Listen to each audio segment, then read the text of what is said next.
The Humane Society of South Central Michigan is the area's nonprofit advocate, sanctuary, and source for companion animals since 1887. Our mission is to protect animals from suffering and cruelty, to provide safe and responsible care for unwanted or abused companion animals, and to enhance the lives of animals and people through education, adoption, and foster care. We believe in second chances at the Humane Society. Our service area includes all of Calhoun County and parts of Kalamazoo, Berry, and Branch counties. We keep animals for as long as it takes to find a good home once the animal passes temperament testing and is checked for good health. The Watkins Road Shelter cares for up to 100 animals every day of the year. Countless area residents use the Society's animal care, adoption, and education programs. The Humane Society of South Central Michigan does not receive any government or tax dollar support or National Humane Organization funding. Our services are made possible by the people in our community who care about homeless cats and dogs, people like you. Welcome to our volunteer program. We are so glad you have decided to donate your valuable time with the animals here at our shelter. Our volunteers, or shelter pals, enrich animals' lives during their time at the shelter. They perform minor training to help animals achieve the goal of being adopted and assist staff members in minor training to lessen the daily stress on shelter dogs and cats. Did you know there are over 164 million pet dogs and cats in the United States? Of these, 1 in every 20 will end up in a shelter by the end of the year. Roughly every 8 seconds, a cat or dog is sent to an animal shelter. There are currently about 8 million abandoned, stray, and unwanted pets living in animal shelters in the United States alone.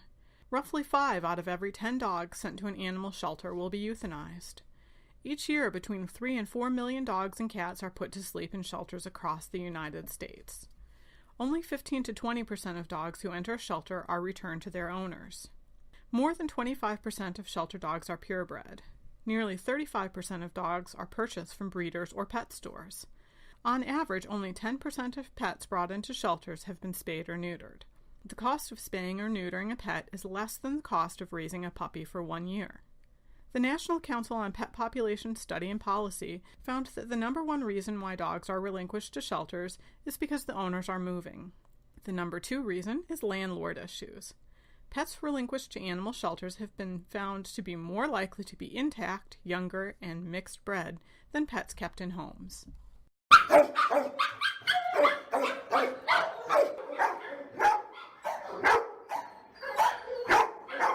Most visitors and volunteers feel dogs in shelters need to be exercised, and that is why they are always moving, panting, barking, or jumping. In fact, dogs in shelters need the complete opposite. Research has shown most dogs in shelters need downtime from the everyday stress and commotion of shelter life. Dogs can become addicted to the adrenaline and cortisol increased levels from constantly being aroused by strangers or other dogs moving and barking. Dogs in shelters do not get enough sleep and are constantly disturbed by noises or possibly things that frighten them. When you are in a near-miss accident and you have that rush of adrenaline from fear or excitement, could you imagine feeling that way on a daily basis? Some dogs or cats are afraid of children and being forced to socialize with them daily. Most cats are not accustomed to being held, but visitors continue to pick them up. Children are left to run loose with little to no supervision is a cat's worst nightmare. Normal home life is usually quiet, with family watching TV or reading a book. Commotion may come and go, but it does not continue to interrupt an animal's daily routine. Many animals respond to our enrichment activities, but some breed standards make it very difficult for them to cope with everyday life in the shelter. We look for alternatives, but some do not always make it out. As a shelter volunteer, it is your job to enrich your shelter animal while they are here, helping them to endure their day and brighten their life, whether they are with us long-term or short-term. We have both happy and sad endings here, but we can be guaranteed that we have done our best and enriched their lives to the best of our abilities, along with showing the utmost respect and love for them. You play an important part in the life of shelter dogs and cats. Please remember, these are shelter animals, not your owned animals. Always follow the safety guidelines and rules listed in the volunteer handbook. Always show respect to your shelter animals and the staff which cares for them daily. All of our animals are spayed or neutered, heartworm tested, FIV or feline leukemia tested, up to date on vaccinations, and microchipped prior to being adopted. All of our animals are temperament tested and behaviorally assessed on a daily basis. An animal will remain up for adoption for as long as it is able to be treated or managed health-wise and is not a threat to itself or others and is able to be a functioning member of society. You may be exposed to zoonotic diseases while volunteering at the shelter. Please ensure your own pets at home are up to date on vaccinations. Report any illnesses, including ringworm, to the animal care manager. If you have ringworm, you must keep it covered completely during your volunteer time. If you have ringworm on your hands, arms, face, or neck, you may not volunteer until it is cleared. All volunteers start out as shelter pals. Shelter pals work with the agency's adoptable animals. We accept shelter pals of all ages, but those under age 16 must volunteer with a parent. Volunteers must fill out an annual application and attend an orientation. Shelter pals must commit to volunteer 4 hours per month, with a maximum of 1 hour per week for 6 months. If you haven't volunteered for 4 or more months, you may be required to attend another orientation. Shelter Pal hours do not count towards school hours for National Honor Society or projects, dental program, or community service. If you need your hours to count, please contact our reception desk and ask for more information about completing a project. Shelter Pals must sign up for their shifts and check in and out. In 2015, we had more than 100 volunteers complete more than 2,100 total hours of service for our organization. Shelter Pals are not allowed to bring untrained guests with them during their volunteer shift. Please wear a volunteer badge when you are volunteering. Badges are available at the front desk. Shelter Pals are responsible for reading and adhering to all of the rules located in your volunteer manual. Shelter Pals are not allowed inside of kennels. Only staff members or specially trained best friends can enter kennels. Shelter Pals will only be working with adoptable animals and will only enter public access areas of the building. Please do not distribute medical or behavioral advice or comments about Humane Society policies or procedures. Direct all questions from guests to HSSCM staff members. Wear sturdy clothing. Clothes may become soiled during your volunteer work. Avoid bare legs. Closed-toed shoes must be worn at all times. Personal belongings must remain with you or be locked in your car. HSSCM will not be held liable for loss or theft. Cell phones may only be used to take photos of the pets. That goes for supervising parents too. We want you to concentrate your time volunteering on the animals. If you post photos of our animals on your own social media, please limit your comments to the pet's name and that that animal is available for adoption at the Humane Society. When volunteering with children under the age of 16, a parent must always be in control of the leash. Shelter Pals will only walk or spend time with one dog per visit unless requested by staff members. You will spend the first and last 10 minutes of your visit spending quiet time with the dog in one of our rooms. All of our shelter cats in the Adoptable Cat Room have been spayed or neutered, vaccinated, and microchipped. Before you enter the room, ask staff members if there are new cats in the room, or if there is any information on the cats you should know before going in. If you are able to visit the kitten room, go in there before touching any of the adult cats. Once you have touched the adults, you will not be able to go back in with the kittens. No more than 3 people are allowed in the kitten room at any one time.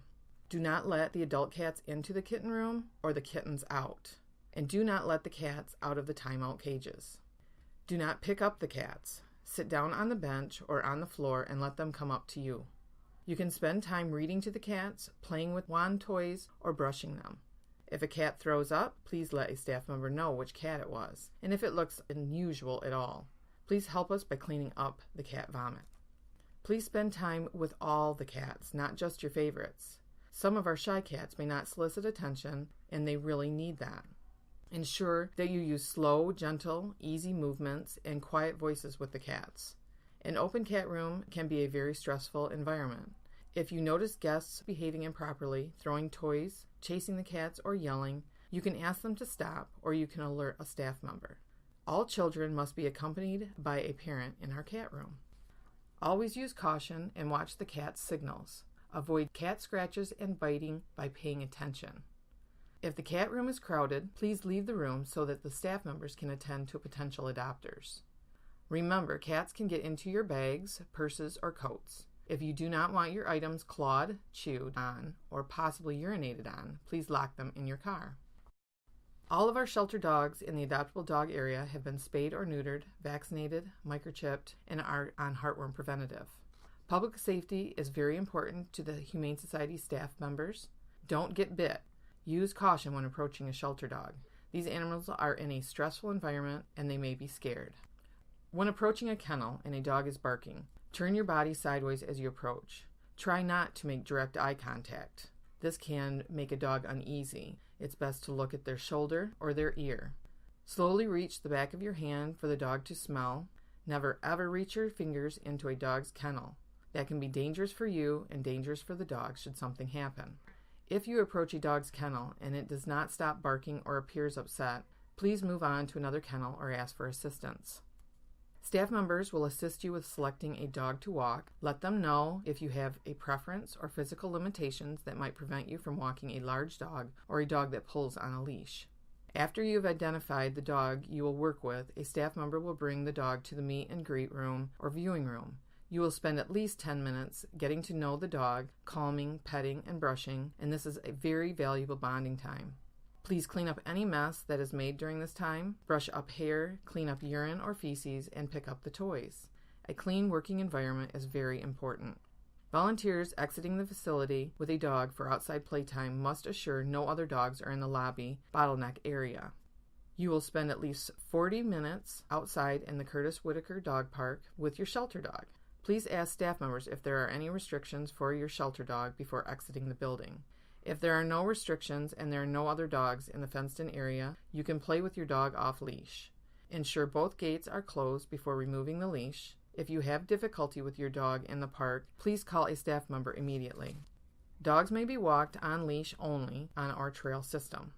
Do not let dogs come into contact with each other. If someone is walking the wrong way on the trail, please turn around so the dogs do not go nose to nose. If someone is in the fenced-in area with a non-shelter dog, please alert the front desk staff members. During shelter pail hours, only Humane Society volunteers and dogs are allowed in the fenced-in area. Please clean up after your dog. Bags and waste stations are available on the trails and inside the fenced-in area. If you notice a mess or holes in the fence, please let a staff member know. When you return to the building, stop inside the front door and ask if the coast is clear to enter. Ask the front desk staff which room is open. You will then take your shelter dog to that room for 10 minutes of calming. Then alert the front desk staff member to return the dog. Do not let Humane Society guests greet or interact with shelter dogs. If they are interested in adopting, they need to fill out a liability form. You can never be sure how certain dogs will react to strangers, and remember, safety is always first. Please report all health or behavior issues you notice in your shelter dog. If a room is not available upon returning to the building, ask the front desk staff to return the dog to its kennel. Please do not occupy the lobby. Shelter pals can spend a maximum of 1 hour per week with shelter dogs. That time must be signed up in advance. Please only sign up for one session at a time. Ask front desk staff members for the Shelter Pal sign-up binder. Please print your name clearly. Shelter pals spending time with cats do not need to sign up in advance. We track our Shelter Pal hours on the clipboard. You will sign in and sign out and note which animals you worked with during your shift. Please print very clearly. Please be on time for each shift. If you are unable to attend, please call the front desk and leave a message. If you have any questions during your volunteer time, please ask front desk staff members. If they don't know, they will connect you to the right person to answer your question. Please follow us on social media and share your photos. We have 3 Twitter accounts, 3 Facebook accounts, and we are on Pinterest, Tumblr, YouTube, and Instagram. Use the hashtag HSSCM to tag us with your own social media posts. We send regular emails to our shelter pals regarding upcoming volunteer opportunities and important information about your volunteer service. Make sure we have a current email on file for you. We hope that you will grow with our volunteer program. After 6 months, shelter pals who meet the expected level of service may be eligible for additional training and additional responsibilities pending program availability. We thank you for donating your time to working with our shelter dogs, and we look forward to getting to know you better.